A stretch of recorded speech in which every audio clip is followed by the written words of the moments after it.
आज सुबह मुझे एक दोस्त की कॉल आई। कॉल अटेंड किया तो बताने लगा कि मैंने एक ऑनलाइन कंपनी में इन्वेस्टमेंट की थी, जिसमें मैंने 1 लाख रुपए इन्वेस्ट किए थे और वो मुझे माहाना 15,000 से लेकर 20,000 के दरमियान मुझे हर महीने जो है वो पैसे देते थे, यानी प्रॉफिट देते थे।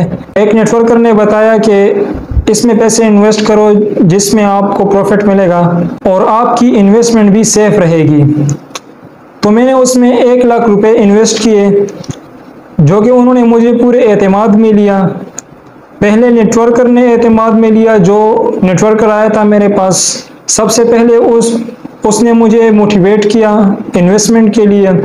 उसके बाद जब उन्होंने मुझे अपने ऑफिस बुलाया, वहाँ पर मुझे तमाम प्रूफ दिखाए जो FBR से अप्रूव था और इसी तरह FIA से उन्होंने लाइसेंस ली हुई थी। जितने सरकारी इदारे थे जिससे अप्रूवल लिया जा सकता था, उन्होंने उससे तमाम वो डॉक्यूमेंट्स क्लियर किए हुए थे, अप्रूवल्स दी हुई थी और कंपनी बनाई थी और टैक्स भी अदा किया था। वो तमाम डॉक्यूमेंट्स उन्होंने हमें बताए और कहने लगा कि ऑफिस में मुझे ऐसे मोटिवेट किया गया, यानी उन्होंने मुझे इस ऐसे एतमाद में ले लिया कि आपकी 1 रुपये जो है वो भी ज़ाया नहीं होगी।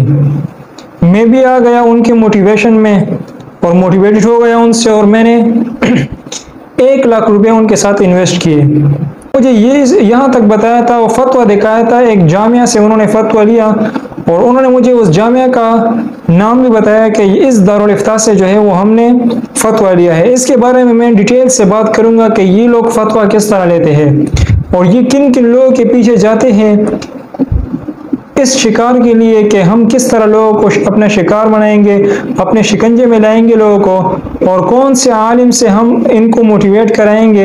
ये तमाम तफसील मैं आपको बताऊंगा, लेकिन पहले मैं आपको ये बताता चलूँ कि उसने इन्वेस्टमेंट कैसे की थी और किस तरह उन लोगों ने इसको अपने जाल में घेरा हुआ था। तो वो बताने लगा कि उन्होंने मुझे इतना मोटिवेट किया कि मैं इन्वेस्टमेंट देने के लिए उनको तैयार हो गया।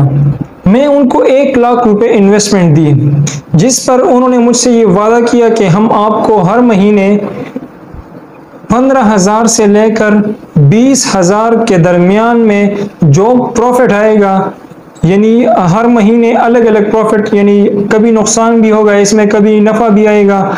एक इस्लामी पॉइंट ऑफ व्यू से उन्होंने उसको मोटिवेट किया कि हाँ ये इस्लाम में भी जायज़ है, और उसको मोटिवेट किया और इसको बताया कि आपको 15,000 से लेकर 20,000 के दरमियान हम हर महीने आपको प्रॉफिट देंगे, और आपकी जो ये इन्वेस्टमेंट है 1 लाख रुपए, ये हमारे साथ सेफ रहेगी।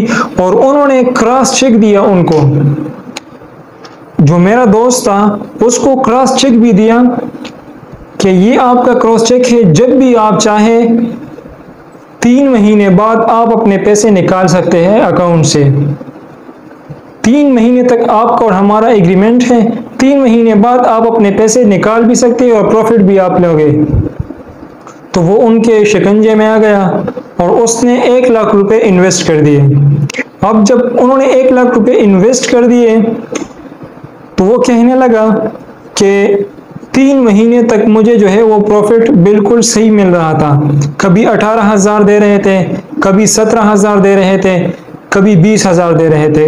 ये उन्होंने फिगर बताया कि अच्छी तरह वो मुझे पेमेंट कर देते और बगैर बताए टेलीफोन किए, जैसे ही जिस दिन मैंने इन्वेस्टमेंट की थी, जैसे ही वो तारीख आता था, मिसाल के तौर पर उसने मुझे बताया कि मैंने 17 तारीख को इन्वेस्टमेंट की थी, तो जैसे ही 17 तारीख आता था वो लोग खुद ब खुद बगैर बताए वो लोग मेरे अकाउंट में जो प्रॉफिट था वो ट्रांसफ़र कर लेते थे। 3 महीने तक जब ये एग्रीमेंट हो गया, एग्रीमेंट जब पूरा हो गया तो उसके बाद मुझे और लालच आई, और वो कहते हैं ना कि लालच बुरी बला है। तो उसने मुझे बताया कि जब मुझे लालच लाहिक हो गई तो मेरे पास घर में जितना पैसा पड़ा था, तकरीबन 20 लाख रुपए मेरे घर में पड़े थे, वो 20 लाख रुपए मैंने उठाकर उस कंपनी वालों को दे दिए कि इसको भी मैं इन्वेस्ट करना चाहता हूँ, क्योंकि कंपनी वालों ने इसका जहन इस तरह बनाया हुआ था कि उनको मालूम था कि हम आज तो इनको प्रॉफिट दे रहे हैं, तो इससे एक तो इसका एतमाद हम पर बहाल हो जाएगा, और दूसरा ये हमारे लिए और लोगों को भी लाएगा कंपनी में, अपने दोस्तों को भी लाएगा, अपने रिश्तेदारों को भी लाएगा। तो उसने क्या किया कि 20 लाख रुपए इन्वेस्टमेंट भी उनके साथ कर दिया। उसने किसी को नहीं बताया था कि मैं इस तरह एक कंपनी है उसमें इन्वेस्टमेंट कर रहा हूँ जो हमें हर महीने प्रॉफिट देगा, लेकिन इसने इन्वेस्टमेंट कर दिया। हुआ क्या कि इसी तरह इसको 6-7 महीने तक प्रॉफिट मिलता रहा। अचानक कंपनी मंजर-ए-आम से गायब हो गई। 1 महीना हो गया, कंपनी का कुछ पता नहीं। फोन मिला रहा है, फोन भी बंद जा रहा है। दफ्तर चला गया तो उन्होंने बताया कि वो लोग दफ्तर में अपना सामान भी छोड़ के यहाँ से भाग गए हैं। तो उसने मुझे बताया कि अब मैं क्या करूं। उसने कहा कि हमने FIR भी कर ली है, हर चीज़ हमने कर ली, लेकिन लोगों का कुछ पता नहीं चल रहा। और मुझे बताया कि चूंकि आप तो इस फील्ड में रह चुके हैं, आपको पता होगा कि क्या सिस्टम होता है, कैसे हम इन लोगों का पता लगाएंगे। तो मैंने तो उनसे कहा कि अब तो कुछ नहीं हो सकता। दोस्तों, मैं आपको एक बात बताना चाहता हूँ, ये बात आप ज़रा गौर से सुन ले। पाकिस्तान में आप किसी को 10 रुपये दे दे और वो 10 रुपये भी आपसे खा लेना, तो आप लाख कोशिश कर ले, आप उससे वो 10 रुपये ना निकलवा सकते हैं और ना उस पर साबित करवा सकते हैं कि हाँ मैंने आपको 10 रुपये दिए थे और आपने मुझे वापस कर देने हैं। आप उसके साथ एग्रीमेंट भी लिख ले, आप क्रॉस चेक भी ले ले, आप जितनी चीज़ें हैं जो एतमाद के लिए ज़रूरी होता है और जो सरकारी कार्रवाई के लिए ज़रूरी होता है, वो तमाम डॉक्यूमेंट्स आप उनसे ले लें, फिर भी आप उस पर 1 रुपये साबित नहीं कर सकते। आज तक जितने लोगों ने यानी जितनी कंपनियां थी इस ऑनलाइन बिजनेस में जो कह रहे थे कि हम प्रॉफिट दे रहे हैं, आज एक कंपनी भी नहीं है, सारे भाग गए हैं और एक कंपनी से भी किसी ने 1 रुपये नहीं निकलवाया। तो ये पाकिस्तान में नामुमकिन है कि आप एक बंदा आपसे पैसे खा ले और फिर आप उससे वो पैसे निकलवा सके। ये पाकिस्तान में नामुमकिन है। अगर आप उन पे केस भी कर लेंगे ना, तो वो अदालत में जाकर ये बयान दे देंगे कि मेरे पास पैसे नहीं है और मैं हर महीना इसको 5 रुपये दूंगा, 10 रुपये दूंगा हर महीना।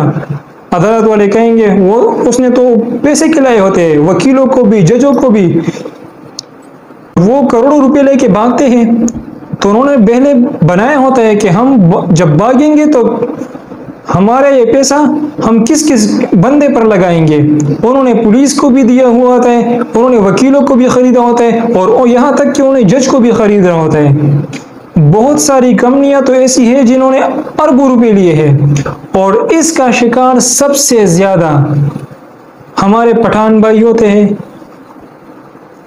पंजाब से ये लोग आते हैं, यहाँ पर कंपनियां रजिस्टर करवाते हैं FBR के साथ और पठानों को चूना लगा लेते हैं। मैं ये नहीं कहता कि पठानों को चूना लगाना आसान है, बहुत मुश्किल है, लेकिन अभी माशाल्लाह पठान जो है थोड़े समझदार हो गए। पहले इसी तरह होता था कि लोग बाहर से आते थे, पंजाब से, सिंध से लोग आते थे, ये सिस्टम वो लोग ही यहाँ पे लेके आए और आजकल हमारे पठान भाई खुद पठानों को लूट रहे हैं।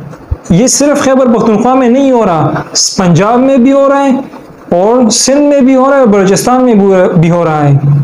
ऑनलाइन बिजनेस पर ये लोगों को चूना लगा रहे हैं और करोड़ों नहीं बल्कि अरबों रुपए ये लोग लेके भाग रहे होते हैं।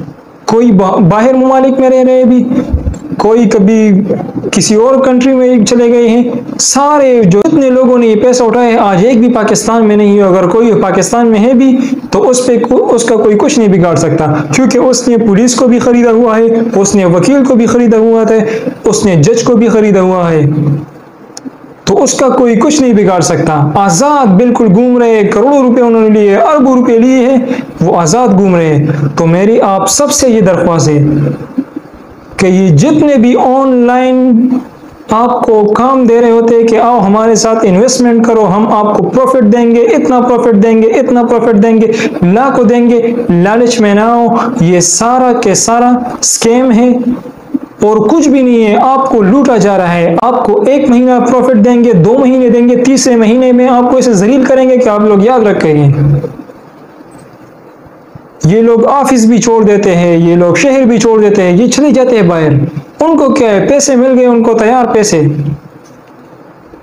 हाँ, कुछ कंपनियां होती है जो प्रॉफिट करते हैं, सही तरीके से इन्वेस्टमेंट उनके पास होती है, लेकिन कभी ना कभी, आज तक मैंने एक कंपनी नहीं देखी जो 3 साल या 4 साल से ज्यादा टाइम उसने मार्केट में गुजारा हो। तो मेरी आपसे ये रिक्वेस्ट है, ये अर्ज है कि काइंडली इस तरह के कंपनी से दूर रहो। सबसे पहले ये लोग क्या करते हैं, ये जो इलाके का मशहूर आलिम दीन होता है, जो इलाके का मशहूर मुफ्ती होता है, उसके पास चला जाता है। अब मुफ्ती साहब को तो इन चीज़ों का पता ही नहीं है कि फॉरेक्स ट्रेडिंग है क्या, ऑनलाइन ट्रेडिंग क्या चीज़ है, ये कंपनियां किस तरह काम करती है। ये तो जब बंदा कंपनी में चला जाता है, उनके साथ काम करते, तब उनको पता चलता है कि ये लोग क्या काम करते हैं। तो ये लोग उस आलिम से वो आलिम भी लिख लेता है। एक तो ये उनके साथ तस्वीरें खींच लेते हैं, वीडियोस बना लेते हैं और कहते हैं कि देखो ये हम इनसे मिलते हैं, ये तो हमारे शेख है, ये हमारे पीर साहब है, ये हमारे मुफ्ती साहब है। उनके साथ उन्होंने तस्वीरें बनाई हुई होती है और वो उन तस्वीरों को ऑफिस में लगाए दे कि माशाल्लाह ये देखो ये हमारे शेख है, ये हमारे पीर है, ये हमारे मुफ्ती साहब है। उसके नाम पे ये लोग अपना फतवा भी लिख लेते हैं। फतवा लिखना कोई मुश्किल काम नहीं है, मैं भी फतवा बना सकता हूँ, फतवा लिख लूंगा और कह दूंगा कि ये हलाल है बिल्कुल और इसमें इन्वेस्टमेंट करना जायज़ है, और उसको एक फ्रेम में बंद कर दूंगा और स्टैम्प भी लगा लूंगा, हर चीज़ और दीवार पे लटका दूंगा कि ये फलां शेख साहब ने ये फतवा दिया है। तो मेरी आपसे ये रिक्वेस्ट है कि इन चीज़ों से बच के रहिए। ये लोग सिर्फ आपको लूट रहे हैं और कुछ भी नहीं है। आपको 1 महीना, 2 महीने, 3 महीने तक प्रॉफिट देंगे, लेकिन चौथे महीने ये लोग भाग जाएंगे। ये मेरी बात याद रखो। आज तक जितनी कंपनियां भी थी, आज उनमें से एक भी नहीं है। और अभी मुख्तलिफ चीज़ों को, यानी मुख्तलिफ रूप में ये लोग आ रहे हैं। पहले ऑनलाइन कहते थे कि हम फॉरेक्स पे ट्रेडिंग करते हैं, क्रिप्टो पे ट्रेडिंग करते हैं। आज ये लोग अमेज़ोन पे आपको धोखा दे रहे हैं कि हम इस पर आप हमारे साथ पैसे इन्वेस्ट करें, हम आपके लिए अमेज़ोन पर अकाउंट बनाएंगे और FBA होलसेल और इन चीज़ों में, इनसे भी बच के रहिए। ये चंद महीनों का काम है, इसके बाद आप लोग भी रो रहे होंगे, आपके ख़ानदान वाले भी रो रहे होंगे। पाकिस्तान में पैसे दोबारा लाने का कोई ज़रिया नहीं है। एक बार पैसे हाथ से चले गए तो चले गए। किसी का बाप भी फिर आपको 1 रुपये भी वापस नहीं कर सकता। तो मेरी अपनी काइंडली आपसे मेरी यही रिक्वेस्ट है कि इन कंपनियों से दूर रहे। ये मुकम्मल स्कैम करते हैं और इनका आपको लूटने के अलावा और कोई काम नहीं है। ये आपको लूटने के लिए ही आए हैं यहाँ पर। अगर आपको मेरी वीडियो पसंद आई है तो काइंडली हमारे चैनल को सब्सक्राइब करें और बिल के आइकन पर ज़रूर क्लिक करें ताकि हमारी नई वीडियोस की नोटिफिकेशन आपको मिल सके। वस्सलाम।